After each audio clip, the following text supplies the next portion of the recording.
ದೆಹಲಿ ಎನ್ಸಿಆರ್ನಲ್ಲಿ ಇಂದು ಮುಂಜಾನೆ ತೀವ್ರ ಭೂಕಂಪ ಸಂಭವಿಸಿದೆ. ಈ ಭೂಕಂಪ ಎಷ್ಟು ಪ್ರಬಲವಾಗಿತ್ತೆಂದರೆ ಹಾಸಿಗೆಯಿಂದ ಕಿಟಕಿಯವರೆಗೆ ಎಲ್ಲವೂ ಅಲುಗಾಡಲು ಪ್ರಾರಂಭಿಸಿತು.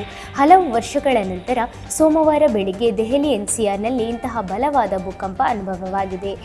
ಭೂಕಂಪದ ಪರಿಣಾಮವಾಗಿ ಭೂಮಿಯು ಕೆಲವು ಸೆಕೆಂಡುಗಳ ಕಾಲ ನಡುಗಿತು. ಗಾಢ ನಿದ್ರೆಯಲ್ಲಿದ್ದ ಜನರು ಸಹ ಭಯದಿಂದ ಮನೆಗಳಿಗೆ ಓಡಲು ಪ್ರಾರಂಭಿಸಿದರು. ಈ ಭೂಕಂಪದಲ್ಲಿ ಯಾವುದೇ ಹಾನಿಯಾದ ಬಗ್ಗೆ ಇದುವರೆಗೆ ಮಾಹಿತಿ ಬಂದಿಲ್ಲ. ದೆಹಲಿ, ನೋಯ್ಡಾ, ಗಾಜಿಯಾಬಾದ್ ಹಾಗೂ ಗುಡ್ಗಾಂವ್ ಸೇರಿದಂತೆ ವಿವಿಧ ಪ್ರದೇಶದಲ್ಲಿ ಭೂಕಂಪನದ ಅನುಭವವಾಗಿದೆ.